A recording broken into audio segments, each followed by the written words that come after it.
Hello friends, welcome to TMXing Adventures. Lisa here. Today, if you haven't guessed already, I'm going to show you the cutter. Now this week I'm doing a series on all the things that is coming with the TM6 as we see out the end of the TM6 model Thermomix.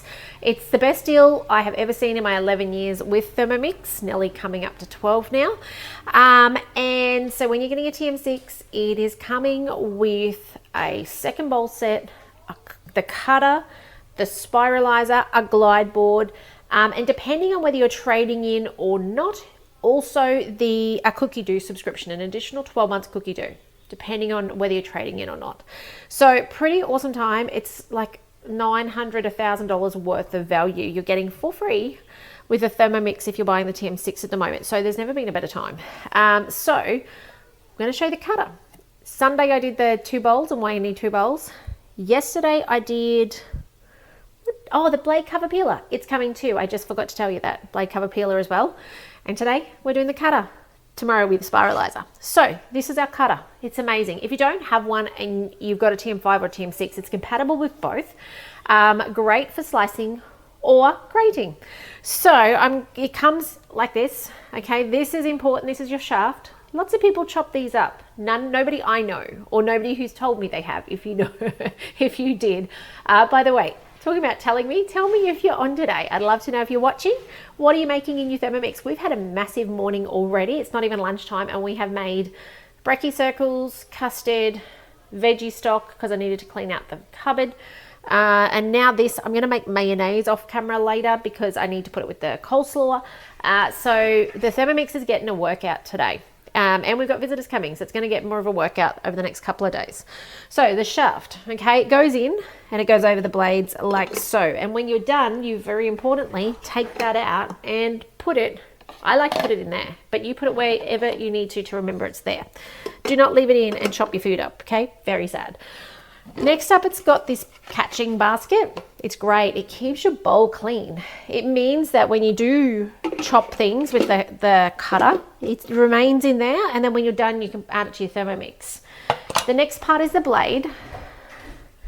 And the blade, the puppy dogs are trying to get into the bedroom. The blade can go one of either ways. Now, if you go this side, there's a little engraving on it that tells you that that is the side that will give you, and I don't know how well that shows up on the camera, but discs. Okay, so you're cutting like you're carried into circles. And the other side has little pellets that look like it's grating.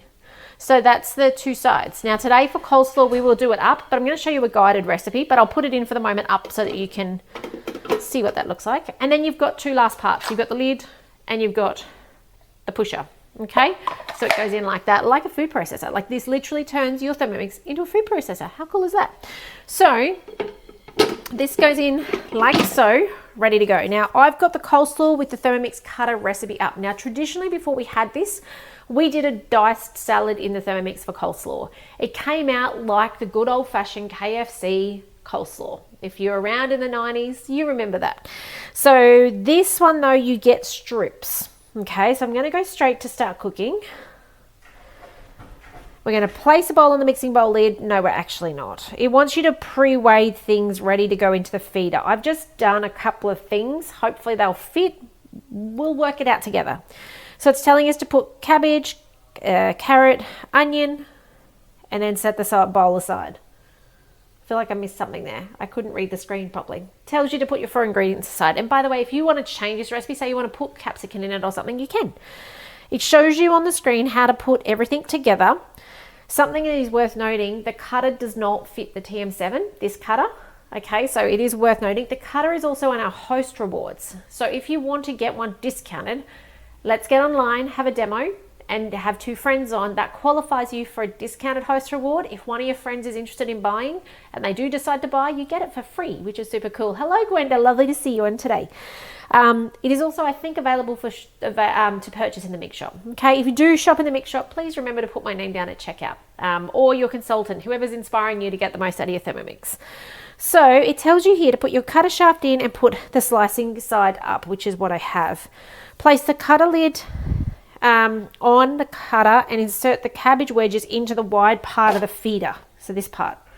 So it is worth thinking about which way you want to slice your cabbage. Now, I've got to say, I had a bit of odd leftover weird bit that I had to cut lots of brown off in my fridge. So mine are weird shapes and sizes that are not actually probably ideal for what I'm doing, but it is what it is. And you guys get the real videos from, you know, my kitchen. I don't pretty them up and make them perfect, because I would assume that your kitchen is probably as messy and chaotic as mine, except maybe not with as many children trying to cook as well. So what they're asking you to do is make sure it fits and place it in there the way you want it to chop. So I just cut that one in half so it didn't get wedged in the side. I will have some others here I'll probably need to do the same with. I generally incidentally overestimate my sizings, and so then they don't want to go down. So I'm just right now taking my cabbage. Can't wait for the new cameras.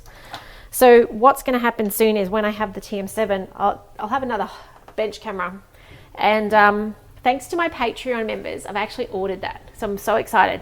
Patreon members, you are amazing. I have managed to get the new mics, now the new camera, so that I can show you guys more of what I did. So thank you to those of you over at Patreon who support me over there. So just cut this up. So there we go. So that's there. So let's swing you back around here. So it says to load it in the cutter in the wide part of the feeder. Okay, so it says, while gently pressing the pusher down, turn to selector to start. Now you can see there's a tiny, now you might not be able to see because my light's in the way, the little glare. See the little green line next to thin? So we're going for thin on this recipe. Okay, so when I spin it, it'll actually stop there. I want to get this. Keep pushing.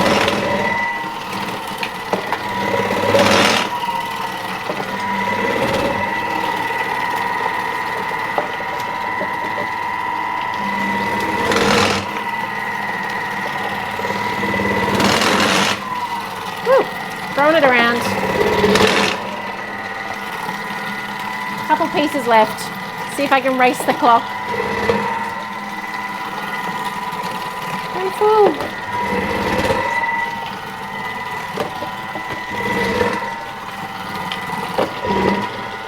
Now, I don't know how much that was, except for what you saw me put through, because I didn't weigh it. Generally, I just do what I need to do. And look at this. I'll show you what it looks like. Look at this. It's beautiful.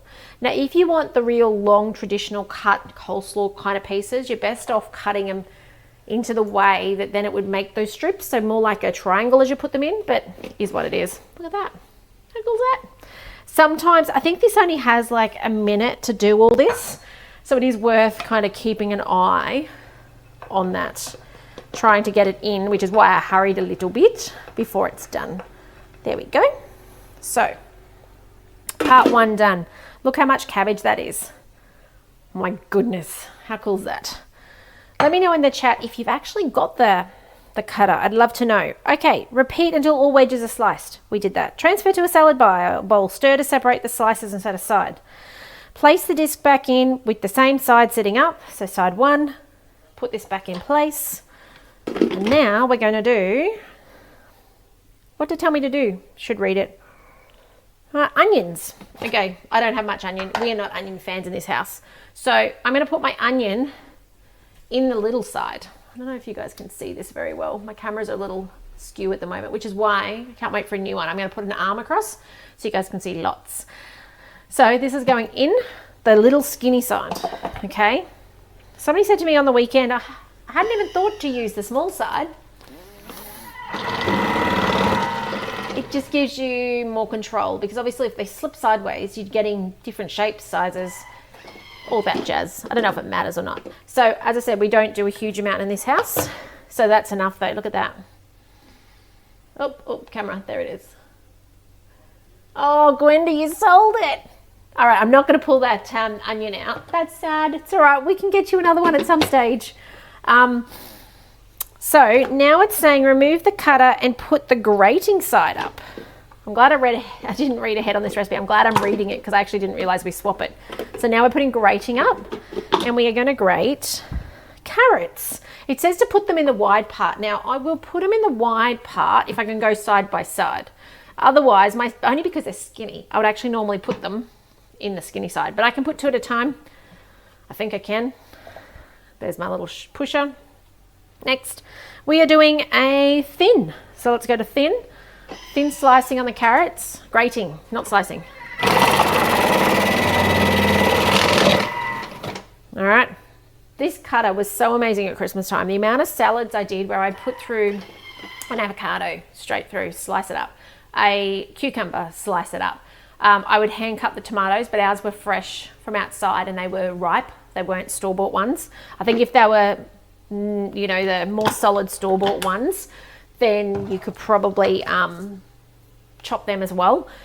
Grate the cheese. Not too much cheese at a time, and make sure it's cold. Okay, I've had one person have trouble with their cutter, and it was because the cheese. They tried to do a whole block. I don't know whether it just got too much in there or what, or whether the cheese was just warm because it'd been out a while, but something to be mindful of. It actually doesn't have in the book that it's recommended for cheese, but because, you know, generally people buy grated cheese, or we've got a Thermomix and we make it ourselves, it feels like we can do cheese and we should do cheese. And I would say you can, but proceed with caution. The book doesn't say you can do cheese. It says you can do hard cheese like parmesans, but that soft cheese, the rubberiness is what can cause grief with your Thermomix. So make sure it's cold if you're going to do that portion of cheese. And I've done, you know, a portion for salad, and it's fine. So look at this though. Look at the small grate. Oh, I like this though. Check out what happened at the end. That's interesting. So because now this wouldn't have happened if I'd put it, I don't think, in the small side. But because I put them in the big side, as it got to the bottom, they slipped sideways and they went through like that. That's okay. I'm not worried. We've got chickens. Actually, probably the 10-year-old will just eat that as it is. This has got plenty of capacity to continue and put the apple in, so I'm actually going to keep going. I just don't know whether the apples are going... Oh, okay. The apples are going to be grated as well. So, insert the apple wedges into the wide part of the feeder. So in they go. We're grating the apples. I don't know if they're thick or thin. I'm hoping they're thick. I think apples would disappear. Yeah, they are. So you can see here now it's got the little green line on thick. So up to thick, pushing it down. Hello, Jackie. Oh, I love that you love it now. You know what? And I completely can relate. You said it took me a while to get used to it, but I love it now. Some of you were around when I did my unboxing on the cutter, and I remember when I first got it, like, I don't think I knew how to put it together. I couldn't figure out how to push it down. Like, I remember getting used to it as well, but now I know how to use it. It's like anything, right? Once you know how to use it, it's like you can do it with your eyes shut. I completely understand. Transfer the cat to the bowl with the cabbage. And by the way, let's have a look at that grated apple. So you can see the apple is more that texture as opposed to, I'll put the carrot next to it. If I can grab some carrot. Like that. We tend to use the grating function most often for spring rolls and little rice paper rolls. So I'll do the carrot through that and the cucumber through that, and then put that in the spring little rice paper rolls. So that's what we tend to use that most for. Although in saying that, I think I mentioned this yesterday when I did the blade cover peeler, I tend to use the most frequently one, like if there was a record of what I use the most, I use the slicer side, and I use it with potatoes to make a potato bake. There's a potato bake recipe on Cookidoo called Delphinoise, something, D-A-P-H, I think, something, you know, pronunciation, not my strength. I can show you how to use a Thermomix, but don't make me spell or pronounce words. Potatoes. And it actually cooks. So I use the blade cover peeler to peel the potatoes. I then use the cutter to slice the potatoes. Then it all goes in the bowl in a white sauce, and it all cooks for 15 minutes or something. Then you put it in your oven dish with the grated cheese on top, and you cook it in the oven for 15 minutes and it's done. And because you've pre-cooked the potatoes in the sauce in here, it just cooks so much faster in the oven. You don't have like burning on the top or undercooked potatoes. And I add like some bacon and some Dijon and stuff like that into the bowl. It's just so good. Great recipe, absolutely fabulous recipe. So remember I said, I'm going to say it again, remove your shaft. Okay, it doesn't need to go through the dishwasher, it stayed clean. Now it says add some salt, some pepper, some mayo. I'm going to make mayo later off camera. I don't actually think this is the best bowl to put this in, so I'm not going to combine these now because I don't think it'll fit. I think I'll get a larger bowl, but I hope today this is showing you how to use your cutter if you've got one. And if you're thinking about doing the trade up offer or the TM6 best ever deal, I think they've called it, offer, reach out. I'd love to help you. And I'd love to be the one to get the Thermomix on the bench with you and then help you get the most out of it. You can find all my details at my website. So those of you who are watching on a television, which I know some of you do, there's a QR code on the screen. If you're not on a television, look up tmxingadventures.com.au. So TMXing like BMXing, but with a T. Great idea 11 years ago, forever explaining it now. I have no idea why. You'll find there, go to the latest news tab on the side of the screen, there's a red one, and just click on that. That'll take you to my newsletter. It's got all the details, but it's also got my details. So if you'd like to have a chat, I'd love to talk to you about getting a Thermomix and answering any questions you've got. And if you've got someone around you who has admired your Thermomix cooking in the past, maybe it's work or they've come over and they're like, oh my gosh, how did you do that? Make sure they know, because when this is gone, it's gone, and it's less than 2 weeks left of it. And for some people, they are the people that wait until the mobile phone has a new model out to get the bargain old one, and that's fine. So, and there's, some people are like the early adopters. They go out and buy the brand new phone the moment it's released, but so many of us are not. And so this is the deal for them, because it is the run out. It is the best ever, and for somebody who's got a TM31 or a TM5, TM31 owners, I plead with you. I loved my TM31, but there's a timeline on it. Your TM31s can't be fixed now, sadly. The parts aren't replaceable. We haven't sold them in 11 years, 10 years now, and they've been manufactured for 10 years prior to that. So if that's you, consider getting the TM6. Definitely consider trading it in, getting your $680 discount, and get a TM6. You won't look back. So yeah. Now, Gwenda, I don't think I have a video on rice paper roll video, but I will actually see if I can do one in the next couple of weeks for you. All right, guys, have a fantastic day in all you do. Take care. If there's anything I can help you with, I love to hear from you. Remember to share these videos, and make your own mayonnaise. Remember how easy that is in your Thermomix. You don't have to buy it with numbers and colors and preservatives. Egg, lemon, salt, pepper, Dijon, and oil, but not olive oil. You will regret that decision. It will taste disgusting. So please don't use olive oil. Use grapeseed or sunflower oil so that it's flavorless. Otherwise, guys, take care, and I will see you in the next video soon. Bye for now.